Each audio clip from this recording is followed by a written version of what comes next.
Well, hello everyone, and welcome to the Transformational Storytellers show. I am Elena, your host, and today I have a magnificent, amazing, outstanding guest.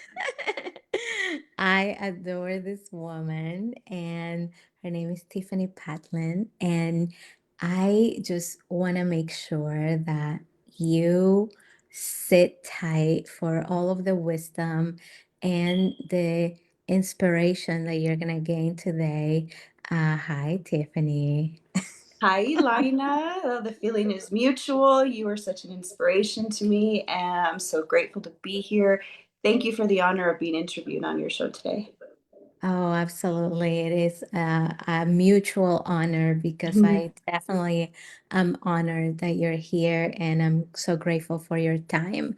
And for all of you who don't know how amazing Tiffany is, well, she is the founder of Tiffany Patlan Legacy and Legacy Healing. Let me say that again. She's the founder of Tiffany Patlan Legacy Healing, and she's a best-selling author. She's a keynote speaker, so she's definitely available to speak to your audience if you want them to feel that there's hope after trauma, and if you want them to learn how to build a legacy after trauma. She's also an educator of the legacy healing method, and she is a children's ministry leader, so you can know her heart. She's also a devoted mother of three sons. I am a girl mom, she's a boy mom. Yeah, two different Yes. worlds. Yes. And what I love about your mission, Tiffany, is that you help parents reveal hidden trauma, restore relationships, and rebuild lasting legacies. That is so huge and so needed and so powerful, especially in today's world. But I feel that, throughout the history of time, this is what we need on this earth. So thank you for the work that you do. I want to get started by allowing you to read your story with everyone, because it is such a powerful story that you shared in The Gifts of Pain. And you also have a poem in Raw Motherhood. So Mhm. everybody look for that. So can you please share your story with our audience today so they get to know you and where all of this amazing work came from? Sure. Thank you again. And my story is really one that's rooted in childhood trauma. Growing up, you're young, you don't know any better. And I grew up with knowing now in retrospect a mother who had mental illness, mental health issues. And I say that not because she was diagnosed, but because of where I'm at today in my life. I can look back and I can see. And it's so heartbreaking because I understand what she's going through. I can see the pain because I see it in my own life. But I did not know that at the time. I was an innocent child. So I dealt with a lot of her pain. She parented me through that pain that looked like a lot of yelling, a lot of physical abuse. And my father was a very good provider, but he was very absent and he had his own traumas. So you have parents that have trauma, they come together and then they try to parent you the best that they can. And unfortunately, I was exposed to not only the heartache from their divorce, but also falling through the cracks. And I say this from a place of forgiveness and healing. I come from a place of healing when I share my truth about my parents. I do not condemn my parents.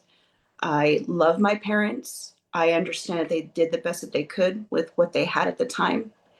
And I still suffered. I suffered extreme sexual abuse, physical abuse. I was on the street homeless.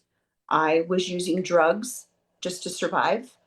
I was literally walking the streets of Las Vegas, wondering what I had done, to experience this type of trauma.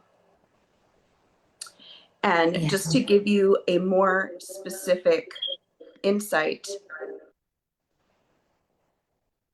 I'll begin with my story from, it's called Trauma Chains to Healed Legacy by Tiffani Patlan. Someone come and take me out of my misery, I screamed out into the night. With no place to lay my head, I roamed the streets of Las Vegas, sometimes even stealing just to survive, and numbing my hunger pains with crystal meth. Since the age of 14, I wandered and wondered what I had done to deserve this type of abandonment. Feeling unwanted by my parents, this led me to alcohol abuse and promiscuity, looking for love in all the wrong places.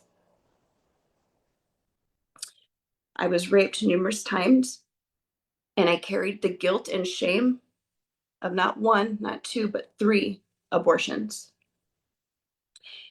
At 25, I fulfilled my promise to keep my next pregnancy. Seeing my 6 pound, 7 ounce brown eyed baby boy, so precious, seeing him for the first time, I had a reason to live and the strength to make healthier life choices and fight for a future that my son could be proud of. Against all odds, I got my bachelor's and a dual graduate degree. A few years later, I was blessed with 2 more sons and a hardworking husband. Through writing and revisiting my past, I realized that as parents, we pass on our wounded mindset to our children, and they deserve so much better. To help keep our children safe from making self destructive choices or entering the lie that suicide is an only solution, we must ace our connection with our children. ACE is my acronym for attention, compliment, and entertainment. Today, my bond with my sons is stronger than ever. As a speaker, author, and through my signature course, I educate parents who are ready to create a lasting legacy and break cycles of generational pain. I encourage you to ace your connection with your children so you will lead them into a bright future that will carry on for generations to come. Wow. Thank you for sharing that Oh, and for sharing your feelings with us, your emotions. What a precious, sacred moment. I felt it. I'm sure everyone watching and listening right now is feeling it. Please share with us in the comment about this powerful story. And what I love so much is the vulnerability with which you shared it and how you allowed yourself to relive it with us. Thank you for that. I know how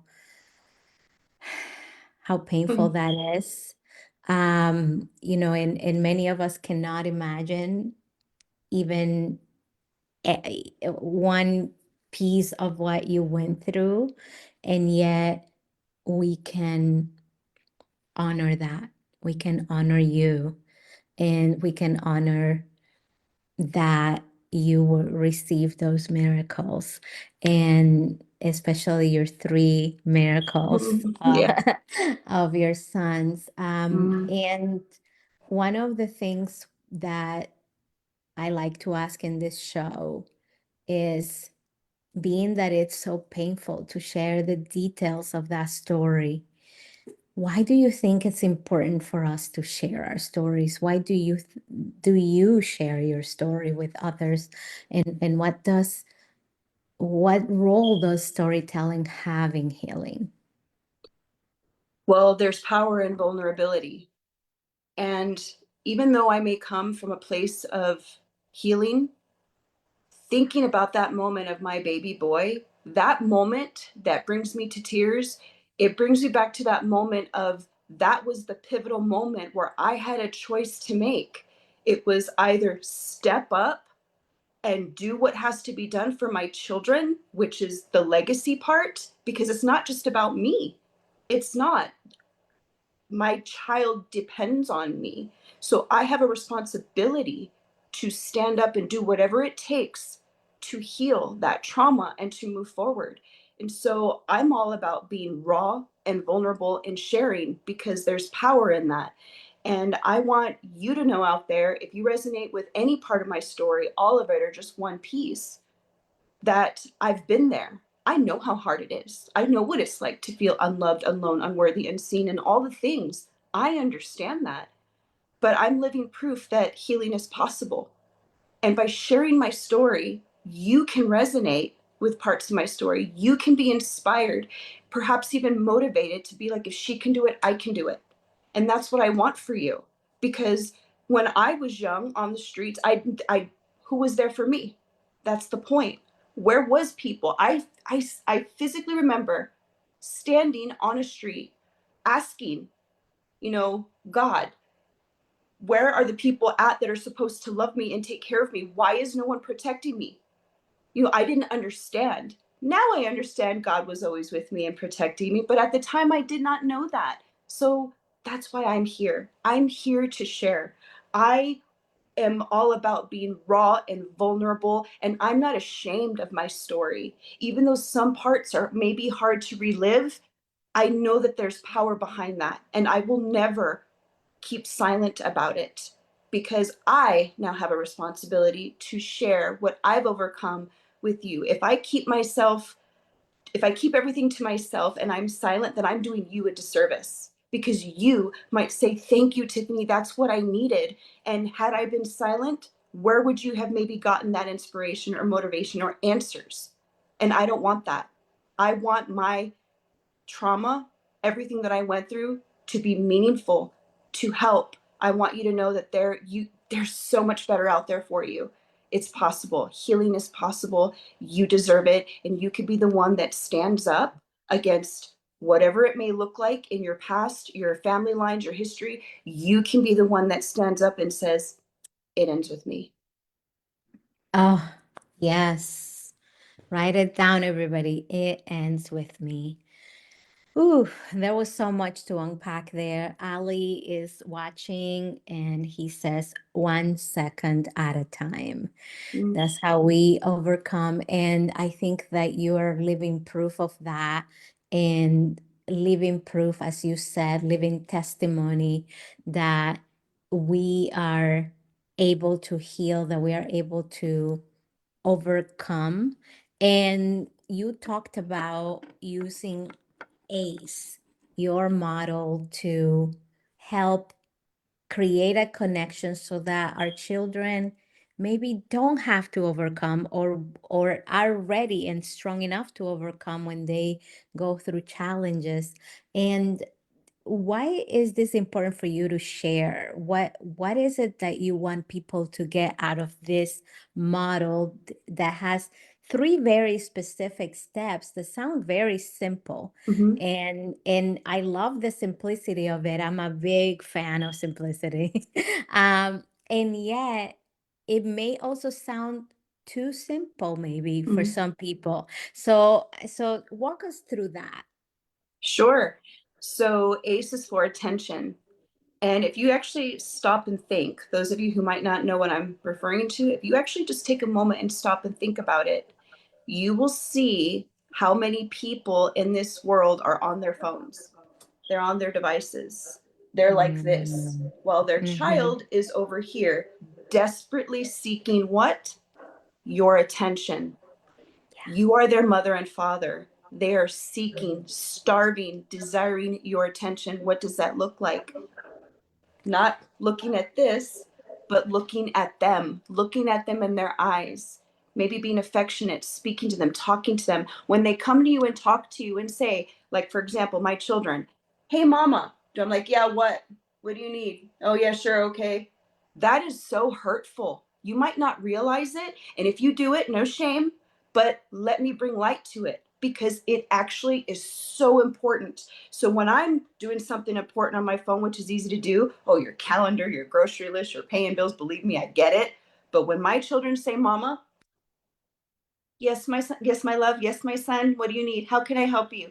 Or sometimes if I'm in the middle of something, I'm like, oh, hold on 1 second. And then I explain to them, because sometimes they've gotten upset. And I'm like, I want you to understand that what you think and what you say is so important to me that I want to give you my full attention. So sometimes mommy's doing something important, and what you have to say is just as important. So I just want to finish what I'm doing. And then I want to give you my 100% full attention. And when I explain that to them, you should see their face just light up, because I'm letting them know that they are valued and they are important. So while it's simple, it is so deeply impactful and powerful.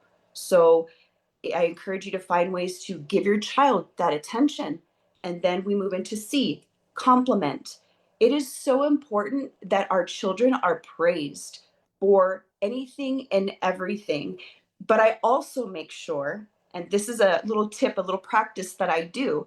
At random moments, I will take my children by their hands. I will hold them by their hands and I look them and I'm like, look at me. And I look at them in their eyes and I tell them, I love you so much for being you, not for anything you do at all or anything you don't do. I just love you for being you.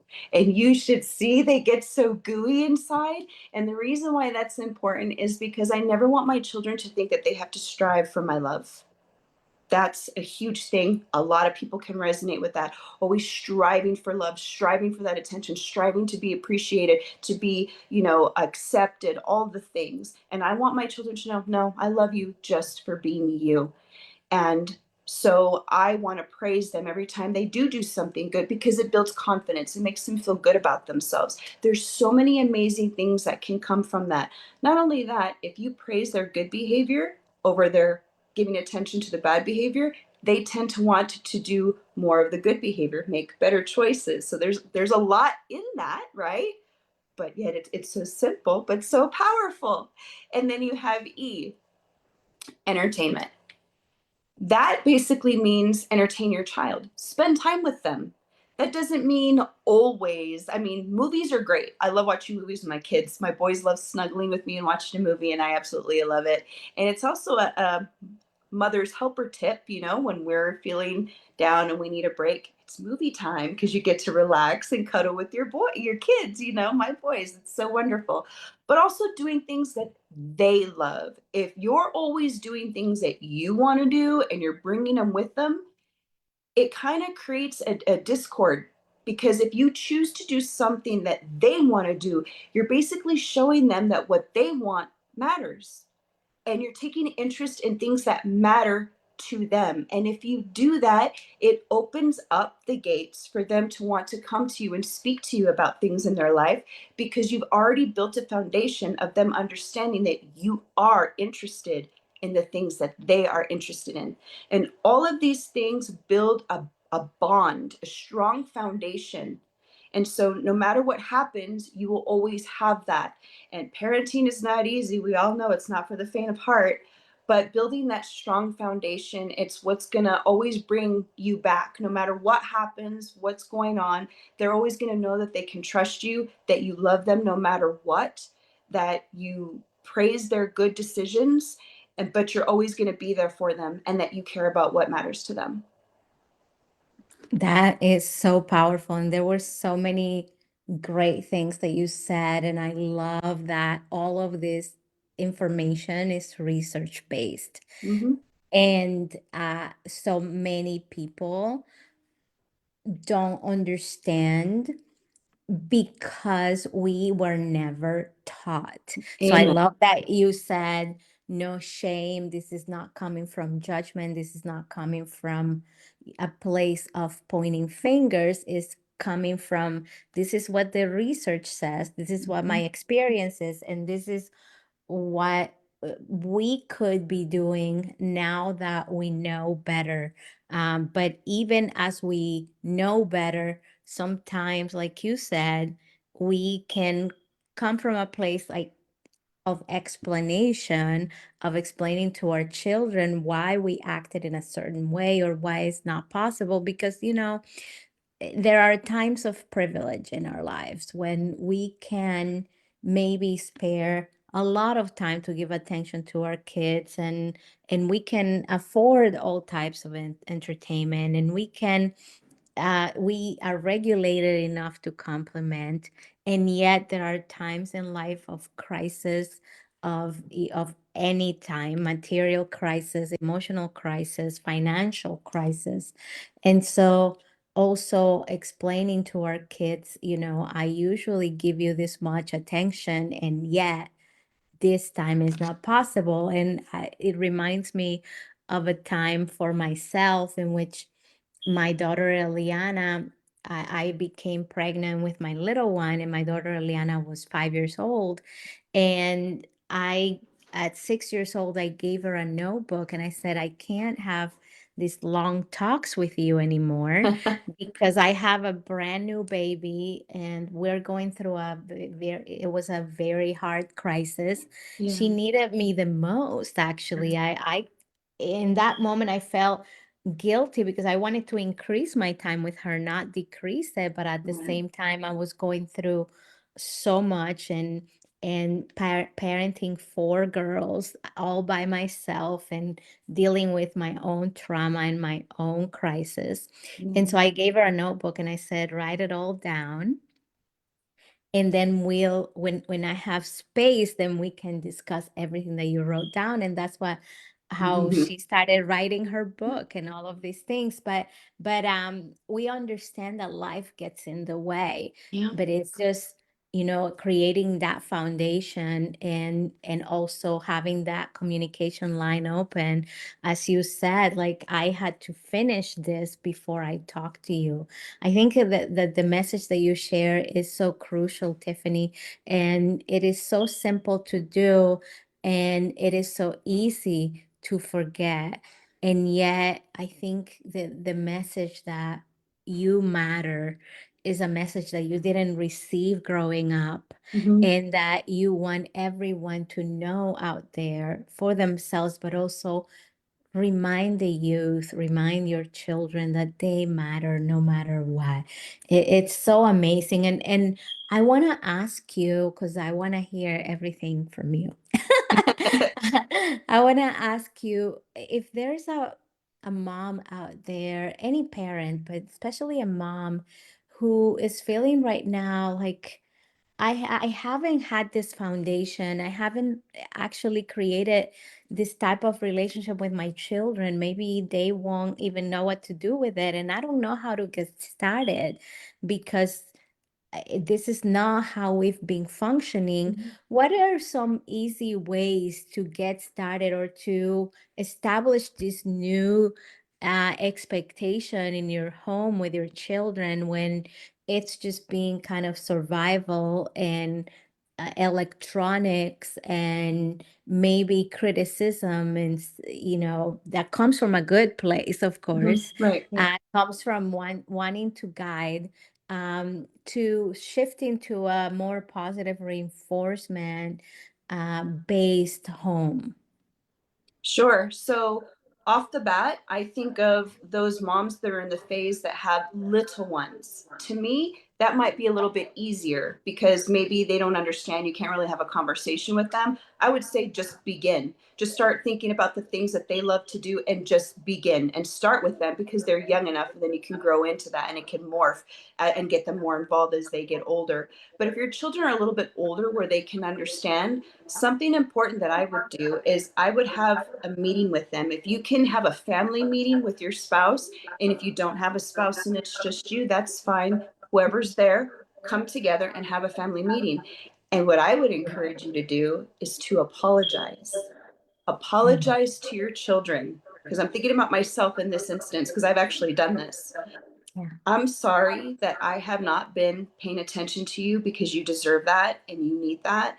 And I want to make some changes. So I want to start hanging out with you more. I would love to start doing more things with you and then let them lead. Ask them, involve them. They're going to get excited, believe me, especially when you tell them, what do you want? What does what's something you've always wanted to do with mama? What's something that you want to experience? Like if we were to go somewhere, like, and I've even told my children this, Sometimes we can spend money and we'll have a budget, and other times we won't spend money. We'll just see what we can do, and they will help you get creative. So that's a key, is get creative. And it does, please do not put pressure on yourself to make it look like anybody else's life. That's not what matters. You have to do what works for you. Money is not that's not the driving factor. The driving factor is what matters to you and your children, and what you're able to do within your family. You can take a walk outside. I go outside and I run with my children. I run because I'm, to keep my health up, and I have my boys bring their scooters. Think it's the greatest thing in the world, and they love it. We laugh, we joke, we play. No money, and I'm getting healthy. You know what I mean? Like, just get creative and do what works for you. And if you have children that are a little older, like in the teenage realm, I would say do the exact same thing. Be honest with them. Tell them, I'm learning. There's things that I didn't understand. I want to do better. I love you, and apologize. Whatever comes up for you, ask them for forgiveness. Forgiveness is such a huge piece, especially for your child. If you ask them for forgiveness, you are showing them what it looks like. You are modeling to them how important it is to forgive somebody. And you are giving them that opportunity to practice forgiveness so they are not carrying that with them in their lives. This is all part of the legacy model. So you show them, you begin. It is never too late. It is never too late to do the right thing and to start helping and modeling and doing what works for you and your family. You can't go wrong. Oh, this is so good. And I have Annie who's watching, Mohideen who's really resonating with this conversation. It's really inspiring, Tiffany, and I really love this piece that you talked about accountability and forgiveness, because I think that the power for me of these four words, I got it wrong, has Mhm. been life changing, and really shifting of my home dynamics. And it is such a simple thing. It is definitely aligned with the faith that you and I both practice. And I think that it is just really validating for our children when they understand that we make mistakes just like they do, and that we are all in this together. Mhm. I just love your message, and I just love your method. I love that you speak at churches, associations, universities, and you're available to speak everywhere, to parents about the healing legacy. And we're almost out of time, but I would like for you to share at least one thing that you think p- parents ought to do today for themselves so that they can then ace their connection with their children. What is the foundation of this ace before we go into these practices that are so simple and so practical that you shared with us? What is one way that we can get started to prepare for being that kind of parent and healing our own trauma? There's a lot there, but I think for me, thinking about my own journey, it was realizing that I needed to heal my past so I didn't carry that into my parenting. Because as much as you want to believe that you are shielding them from your trauma, it comes out. Unhealed trauma colors everything that you do. It it comes out in the way you speak, in the way you act, and your children pick up on that. And I know from experience. And when I saw that, I realized I needed to change. I needed to take a look in the mirror and look at myself. I needed to look back at my childhood, understand what my parents went through, practice forgiveness, self forgiveness. You need to forgive yourself. How can you hold yourself to a standard when you didn't know any better? So there's that saying, know better and do better. Just start. Take that first step little by little. It's not a race. You do what you can do for yourself. I have goosebumps right now saying that because it Yeah. is so powerful. Just make a decision that you are going to forgive yourself for what you did not know and start fresh. Start learning, start researching, get in touch with me. I'm here to help you. You know, get Alina's books. There's so many inspiring stories in there, tips and tools. Start educating yourself so you could start taking steps because you are worthy and you have the power to change your legacy. Yes. Oh, thank you so much, Tiffany, for your time, for your wisdom. You're so inspiring. I had goosebumps all throughout. It was, you know, I muted myself because I was just like, yes. Mhm. I would have been interrupting you the whole time, just resonating with you because it is so true what you share, and it comes from a place of someone who has been there. This is, not only are you an expert in this subject, you have lived experience that has shown you and taught you the hard way what Mhm. this feels like. So I really appreciate that you come from both worlds as an author and researcher, and the facilitator and lead of a healing center, but also just knowing what it feels like to wander the streets, wondering if there's any worth to your life.